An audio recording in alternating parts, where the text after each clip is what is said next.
Why do nice people finish last? Have you always believed that being nice guarantees success? You might want to rethink that after watching this video. Why were some of the most successful people in the world, Elon Musk, Steve Jobs, Bill Gates, often seen as difficult, even ruthless?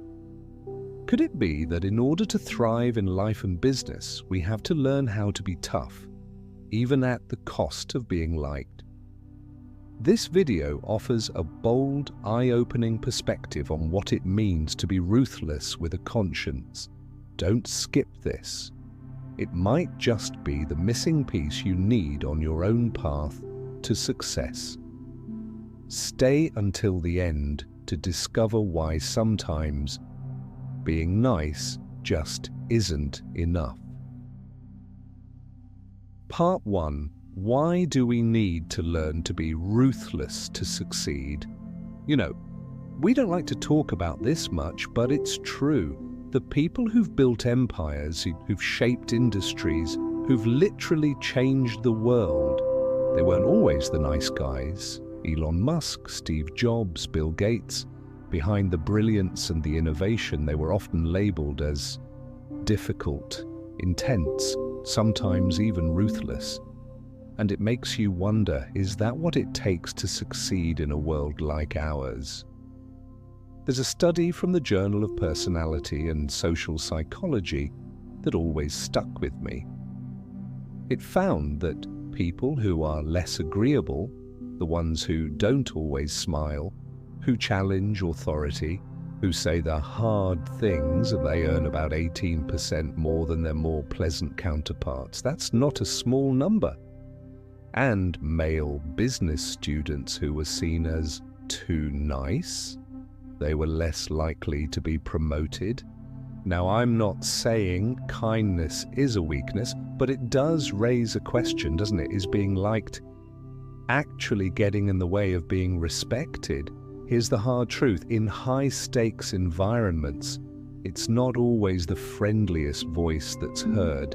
It's the clearest, the most certain, the one that doesn't shy away from discomfort. People like Musk and Jobs weren't admired because they were ruthless. They were respected despite it. Because when it came to making bold decisions, firing fast, pushing people past their limits, they didn't flinch. And while that kind of intensity might not win popularity contests, it often wins in business. Now, let me be clear. Ruthless doesn't mean unethical. It doesn't mean being a bully. It means being willing to make the hard calls, to say no, to choose progress over pleasing everyone. It means understanding that not everyone will clap for you and being okay with that. In a world that rewards courage more than comfort, sometimes we have to be okay with being misunderstood. So if you're someone who struggles with being too nice, I get it. But maybe it's time to ask yourself, are you avoiding discomfort or are you avoiding growth? Because success isn't about being feared, and it's not about being loved. It's about being real, being firm, being grounded in your values, even when it's uncomfortable. That's what separates leaders from followers. And sometimes, just sometimes, a little ruthlessness done with purpose might be the kindest thing you can do for your future. Part 2. The science behind ruthless personality traits. Let me take you back to 1936, a time before personality tests on social media, before alpha or beta were terms thrown around on podcasts, back when understanding the human mind was a quiet science, painstaking, patient, and profoundly important. That's when two researchers, Gordon Allport and Henry Odbert, set out to decode something we all wrestle with but rarely define well: personality. They began what would become one of the longest and most complex psychological studies in human history. And over decades, literally decades, their work evolved into what we now call the Big Five personality traits. 5 core dimensions that make up who we are. And among them, one stood out when it came to success: agreeableness, or more accurately, the lack of it. Now, when we hear agreeable, we tend to think it's a good thing, right? But here's the twist. People who score lower on agreeableness, or people who are blunt, assertive, a little hard to please, consistently show higher levels of career success. They negotiate harder, they push boundaries, they say what others are afraid to say. And yes, sometimes they make enemies along the way, but they also make moves. This isn't just a theory, it's a pattern backed by science. The Journal of Personality and Social Psychology and multiple follow-up studies have shown that low agreeableness individuals are not only more likely to land in leadership positions, they tend to earn significantly more money over time. Why? Because they are not driven by being liked. They're driven by results. Now, that doesn't mean you should turn into some heartless machine. Let's pause and reflect for a second. Can you think of someone in your life who was tough, but fair?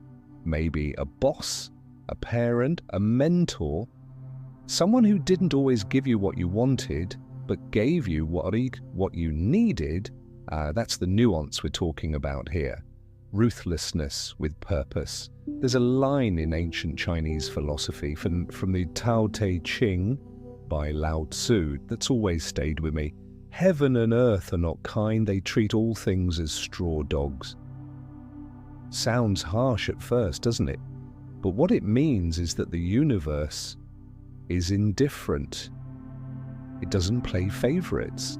It doesn't reward kindness just for the sake of it, and maybe that's the same with life. You see, in an imperfect world where decisions are hard, time is short and resources are limited, we need both kinds of people. We need the gentle ones who bring people together, but we also need the hard-edged ones who aren't afraid to cut through noise, because truthfully, kindness without strength can be taken for weakness, and strength without kindness, well, that turns into tyranny. But when you balance the two, that's when real leadership shows up. So if you've ever felt guilty for being too firm, for not saying yes to everything, for setting high standards and not backing down, I want you to know that's not a flaw. That might just be your edge. And in today's world, we need more of that. More people who can lead with clarity, speak with conviction, and do the right thing, even if it's the hard thing, because this world doesn't reward passivity. It rewards purpose. And maybe, just maybe, the very trait they once called ruthless is actually just another form of responsibility. Part 3. A game theory illustration of ruthlessness. Let's imagine something for a second. You're in the middle of the biggest business deal of your life. It could change your career, your company, your future. But there's a twist. Across the table sits someone who's tough, cold, calculated. They're not here to make friends, they're here to win. And you've always been the nice one. You want everyone to leave the room happy. You hesitate to push too hard. So, who walks away with the better deal? This is where game theory steps in, a concept that helps explain why nice doesn't always finish first. Let's break it down. If you play soft and they play hard, they win every time. If both of you play hard, the negotiation gets tense, even ugly. But strangely enough, the outcome, usually more balanced. Each side walks away with something valuable, even if no one smiles. Now, if both of you play nice, things feel smooth. But what you get, it's average, mediocre. No one really wins big. This is what researchers and economists have been teaching for decades. And here's where it gets interesting, because real life plays out this theory again and again. Let's take a look at some of the most iconic names in business. Elon Musk, a genius no doubt, but also known for his fiery temper. He's let people go mid-project if they didn't meet his standards. Steve Jobs, brilliant, visionary, but he pushed his team to the brink. Many said working with him was like being under constant pressure, yet they also say he got the best out of them. Bill Gates, early in Microsoft, he used to track which employees arrived earliest and left latest, just by checking parking lot records. Was it extreme? Maybe. But it told people something. Mediocrity wouldn't fly. It's not that these people wanted to be disliked. It's that they understood something we often forget. Being liked is nice, but being respected is essential. We all want to be kind. We want to be easy to work with. We want people to say, "Oh, they're so nice." But kindness without boundaries can lead to missed promotions, underpaid contracts, and a career that quietly plateaus. Sometimes, to protect your goals, to stand up for your vision, you have to be willing to be a little bit tough, not cruel, not cold, just firm, clear, unshakable. Because in the real world, the best outcomes don't come from pleasing everyone. They come from knowing what you're worth and holding the line. So the next time you're in a room where something big is on the table, ask yourself, do I want to be remembered as the one who made people comfortable, or the one who got things done? And maybe, just maybe, the person across from you is hoping you'll stay nice. But you're ready to play the game wisely. Part 4. The concept of the ruthless but conscientious leader. You know, don't we often picture ruthless people as cold, selfish, maybe even dangerous? But what if I told you there's another kind, a different breed of person, one who's firm but fair, who's demanding but not without heart, someone who's willing to be the bad guy, but only when the outcome is worth it? Let me introduce you to a different kind of leader. The ruthless, with a conscience. These are the people who don't play nice just for the sake of appearances. They don't sugarcoat, they don't coddle, but they do care. They care about doing what's right, about upholding standards, about protecting the team, even if it means hurting someone's ego in the process. They're the kind of boss who pushes hard on deadlines, not because they enjoy the pressure, but because they know mediocrity kills momentum. They're the ones who will call out lazy behavior, not to humiliate, but to protect those who are actually trying. You've probably worked with someone like this, the manager who always seemed a little too strict, a little too intense, the one who made you uncomfortable sometimes. But when you look back, you realize something. That was the person who made you better, who saw more in you than you saw in yourself, who refused to let things slide, not out of cruelty, but out of commitment. See, there's a difference between being tough for power and being tough for purpose. And that's what sets the ruthless with a conscience apart. They don't want to control, they want to elevate. They don't enjoy conflict, but they'll step into it when no one else will, because someone has to set the tone, someone has to protect the mission. There was a leader who everyone thought was harsh. He never praised, rarely smiled, and he always asked for more. But you know what? He never let the team down. He stayed late, took responsibility when things went wrong, and behind the scenes, he fought to get people raises, promotions, jobs. People didn't always like him, but they had always respected him, and honestly, that respect taught people more about leadership than any TED Talk. In a world that craves comfort, sometimes we forget how important it is to be challenged. We forget that someone has to be the firewall, the person who holds the line when others start to slip. That's the role these people play. They're the natural enemies of laziness, of carelessness, of chaos. They're not perfect. They make mistakes like anyone else. But when the dust settles, and they're usually the ones left standing, holding everything together. So if you're that person and the one who's being called too much, too strict, too hard, don't be so quick to tone it down, because maybe, just maybe, you're exactly what the system needs. A little bit of fire, a little bit of grit, and a whole lot of heart. Part 5. How to become a ruthless but conscientious person.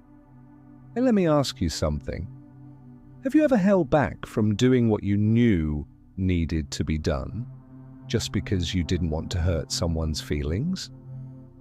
Maybe you stayed quiet in a meeting when you should have spoken up.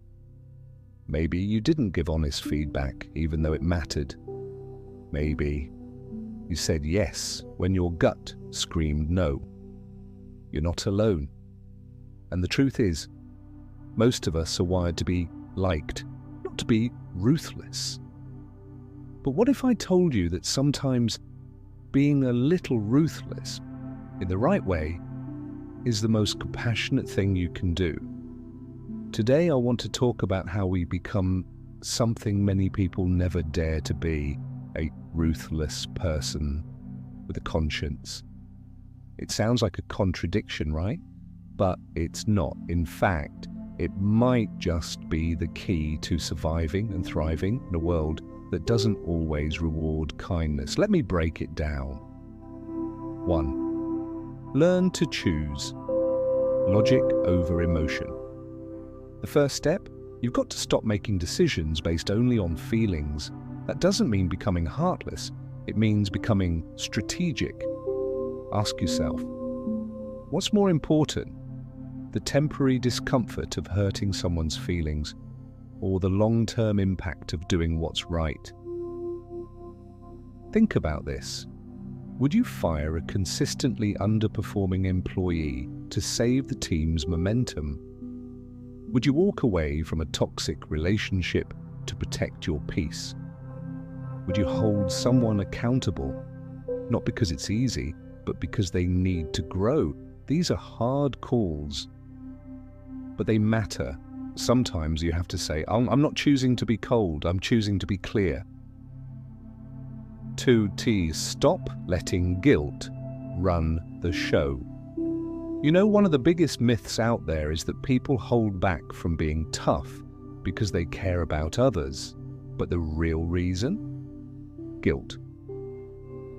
It's not that we don't want to hurt others, it's that we don't want to feel bad about it. Let that sink in. Being nice becomes a shield, a way to avoid conflict, a way to avoid feeling like the villain. But here's what I've learned. You can't grow, and you definitely can't lead, if you're constantly trying to avoid guilt. Instead, start asking, what outcome am I trying to create? If your decision leads to a better result, even if it's uncomfortable, then that's not cruelty. That's courage. 3.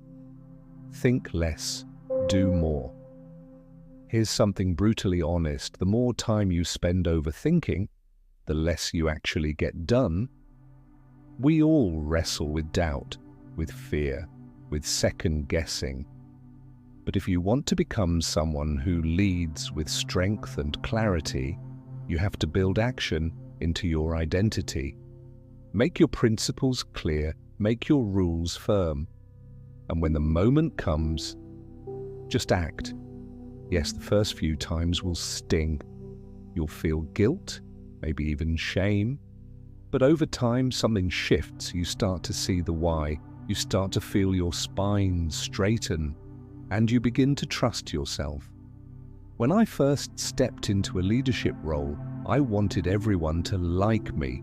I wanted to be the cool boss, the supportive friend, the nice one. But all it did was make me easy to ignore. People smiled to my face, one but missed deadlines, and they said yes, and then under-delivered. And I realized something hard. If you don't set the standard, the world will lower it for you. So I began to change, slowly, quietly, intentionally. I told myself, I'm not here to be feared, but I am here to be respected. And the day I stopped chasing approval was the day things started to work. Being a ruthless person with a conscience doesn't mean you yell. It doesn't mean you bully. It means you stand firm in your truth, even when it costs you comfort. It means you know what matters more than temporary feelings, goals, growth, integrity, purpose. It means saying, I might not be liked today, but what I do today will matter tomorrow. So if you've ever felt trapped between being too soft or too harsh, maybe the middle path is where the power lies. Not cold, not careless, just clear, just consistent, just rooted. Part 6. Game theory in action. Ruthless versus nice. Let's imagine you're sitting across the table from someone. There's a big deal on the line: careers, money, long-term opportunity. It's one of those moments where how you play matters more than what you say. Now, imagine this person across from you isn't here to be your friend. They don't smile, they don't flatter, they want to win, that's it. And you? You're kind, you're patient, you want both sides to walk away happy. So, how does that deal play out? So this isn't just a hypothetical, it's game theory, the psychology of strategy. And it plays out in boardrooms, negotiations, relationships, even quiet everyday choices. Let me show you the outcomes. Case 1. Cruel with cruel person results in great deal, cold respect. Case 2. Cruel with kind person results in cruel person wins. Case 3. Kind with cruel person results in cruel person wins. Case 4. Kind with kind person results in average deal, everyone feels fine. It's not about who's right or wrong, it's about who's ready to do what it takes. We all want to be liked, it's human, but when you're negotiating for something big, a salary, a promotion, a merger, a chance to lead, likability might be the first thing you have to let go of, because here's the truth. Nice people don't always finish last, but they rarely finish first. If you're up against someone who's willing to push harder, ask for more, or walk away from the table, and you're still worried about being too aggressive, guess who walks away with the bigger piece? It's not about being cold, it's about knowing your value and refusing to apologize for it. The ruthless one may not be liked, but they're often respected, and in business, respect usually translates to results. Now, I'm not saying we all need to become cutthroat sharks. There's a middle ground. You can be kind and assertive. You can be empathetic but firm. You can be the one who says, look, I care about people, but I'm not here to be walked over. Because in the real world, our strength with integrity wins the long game. So next time you're in a situation where you feel the urge to back down, to soften your voice, to accept less than what's fair, just to avoid tension, pause. Ask yourself, am I playing to be liked, or am I playing to win? Because the people who win the best deals, they don't always walk away with applause, but they do walk away with progress. If this made you rethink how you handle negotiations or boundaries, hit that like button. What's one moment where you wish you'd stood your ground more? Share it below. Someone might learn from your story. Subscribe for more calm, clear thinking on life, business, and the power of showing up strong. Thanks for listening.